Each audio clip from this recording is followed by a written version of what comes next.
How you doing, my Yo, friend? How are you? what's going on, brother? I don't want nobody else. Hey, come on. Hey, the legend, man. The legend, Yeah. the singer, the songwriter, the dancer. You see him on TV. Wonderful smile, man. How's it feel to just, you're a legend, man. How's it feel? 20 million records sold. You, like, what's the 20-year-old Neo think of someone calling him a legend? You know what I'm saying? You're a legend, man. I'm Man, talking to a legend, man. What's up? it's still weird, bro. Like, I'm gonna be honest with you. So I'm highly grateful, always. Right. But like, my compliments have changed. Like now, I'm getting stuff like, bro, you was like my whole childhood, and I'm like, ow, thank Right. you, because it's just a reminder. Like, yeah, man, we've been here. Oh, damn, we've been here like almost 19 years. Yeah. I mean, it's you know what? It's an honor. It's an honor because when I started doing music, I had uh no real vision of how long it would last or how long I'll be doing it. I just knew that nothing made me feel like music, and if I could somehow do it as a profession, sign me up. That's the reason I got it. And I wasn't trying to be famous, wasn't trying to make money. I just love music.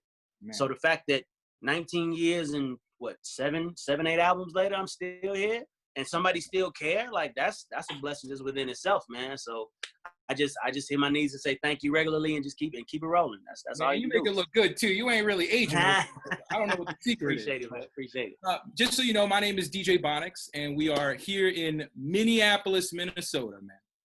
And you know, I believe you were here, right?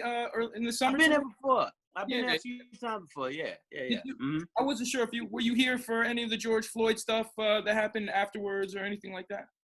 I was at. Oh, sorry. Hold on. There we go. I went to Houston for the funeral. I didn't get to get out there for any of it, but yeah, I went to the funeral, the last one that they did out in Texas. Whole family was there, of course. You know, his entire neighborhood was there. It was dope. It was heavy, man. It was heavy. Just because I'm sorry, my kids in the background running around.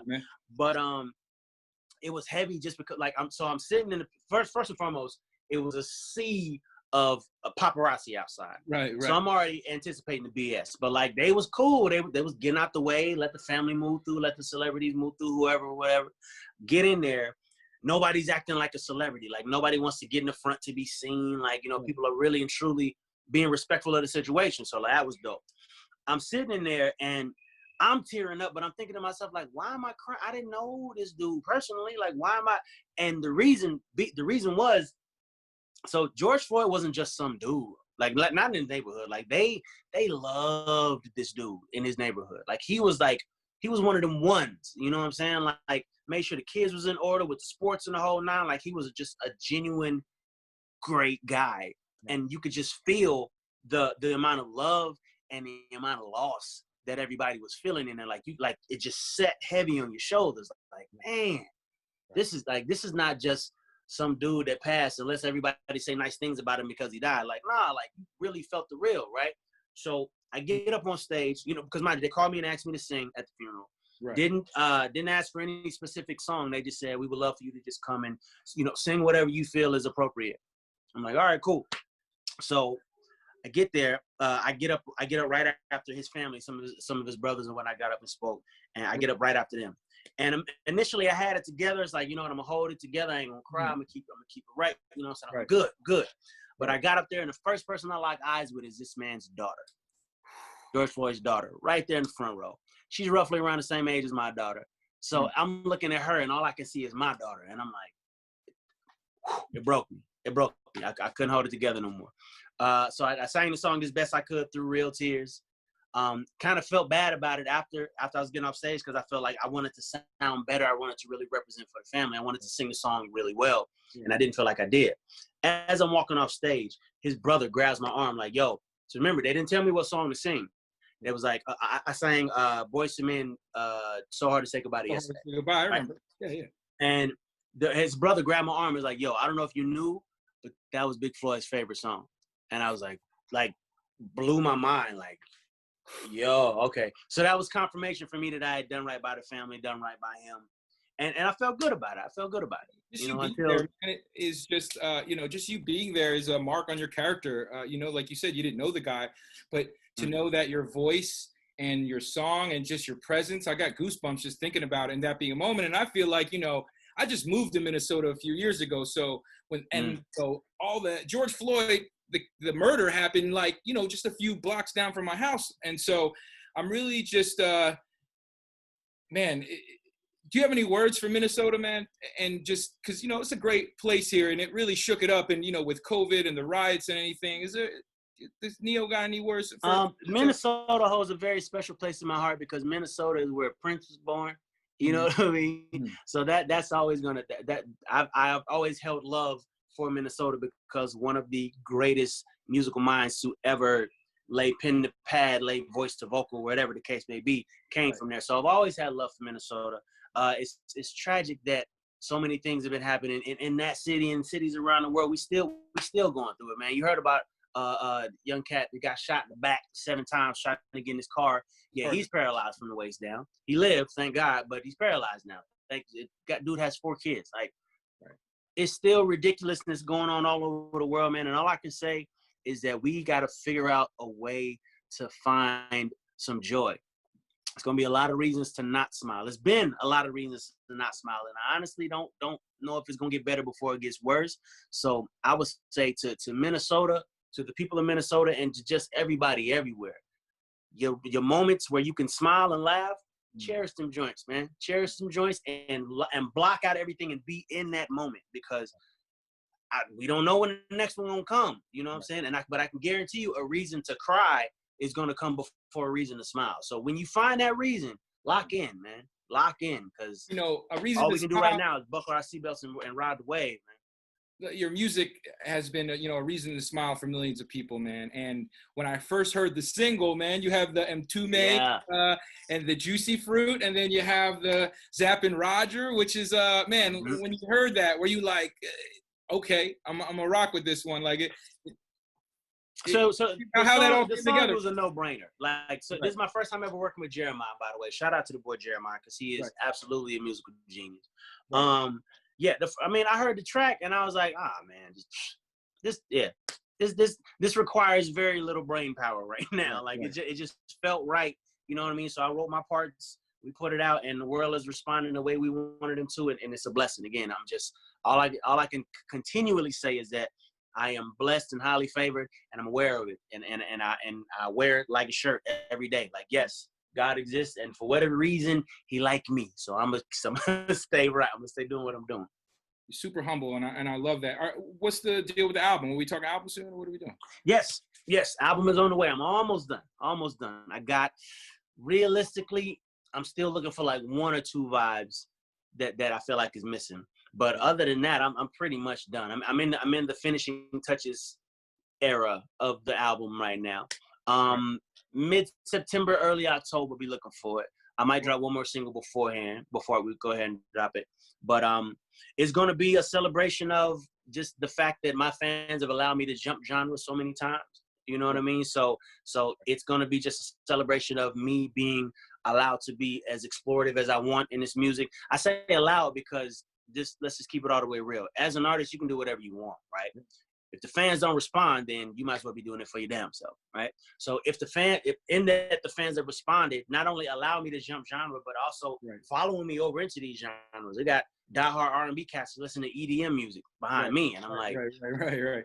All right, cool. Let's expand our minds a little bit. Cool. So this album is gonna be a little bit of things that you've already heard from me before, some things that you've never heard from me before, but quality, start to finish. You have my word. I think it's wild. Like, you could jump genres and no one, I never even thought of it. I'm like, yo, you sound good on this. Let's go. It is a time and now. You do the ballads, which is dope. Is there a song that you actually written for another artist that you were like, man, I wish I would have kept that for myself? Not in a spiteful way, but just like, damn. No. So here's my thing. If I write you a song as an artist, I kind of want you to take it and make it yours, something. Because if you don't, I mean, you might as well just let me keep it. I sing too, right? So if I'm doing it for you, I want you to do something to it that puts your stamp on it. I want you to do that, right? So whenever that doesn't happen, that's how I be feeling like, man, for all that, I could have just kept it. You know, I be feeling like that.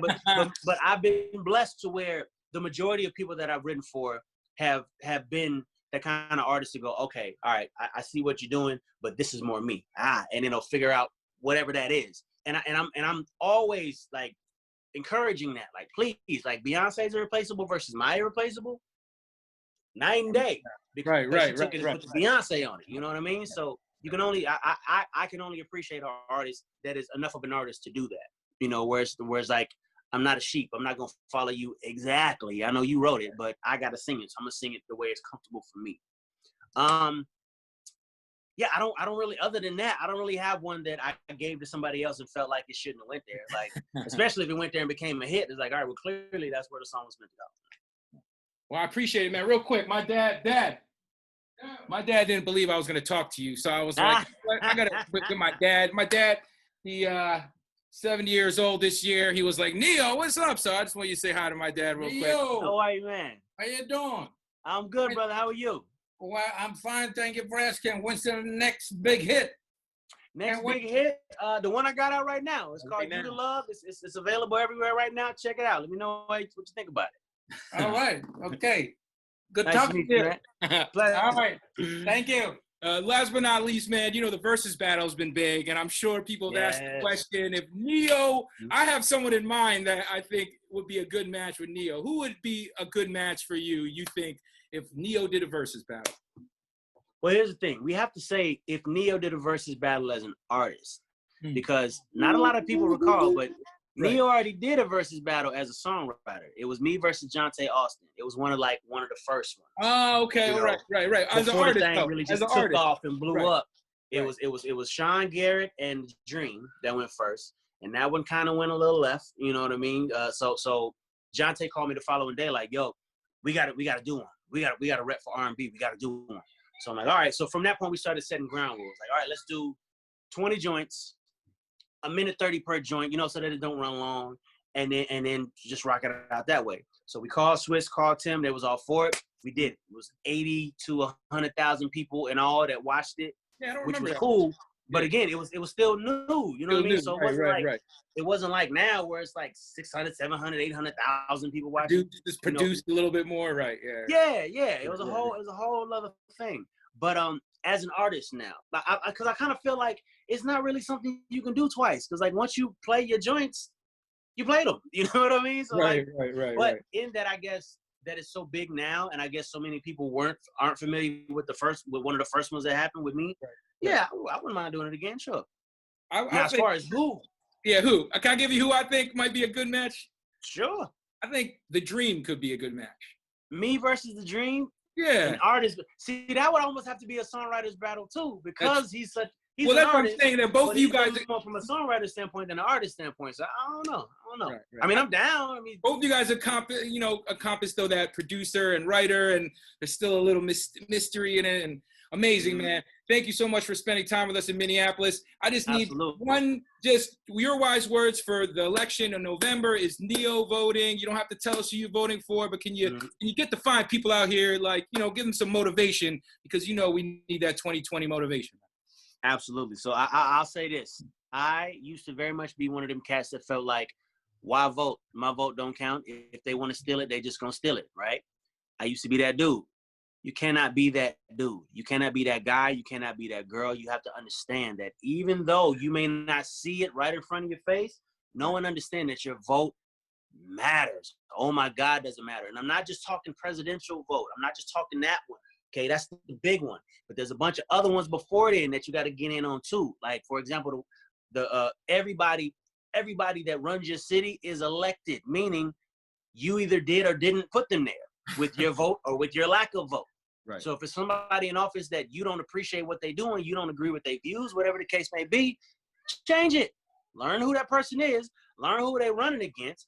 Learn this person's laws and outlook on everything. And if you agree with it, then vote for that person and get the person out of there that you don't want there. It's really and truly that simple.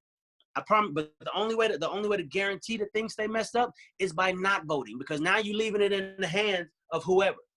And mind you, know and understand that the people working for the other side, they got a whole bunch of folks ready to vote for who they want to be there. Right. And who they want to be there is probably not who you want to be there. So if you want to thwart that at all, get your ass up and go vote. It is the most important thing that you will do in 2020, short of putting a damn mask on whenever you leave the house.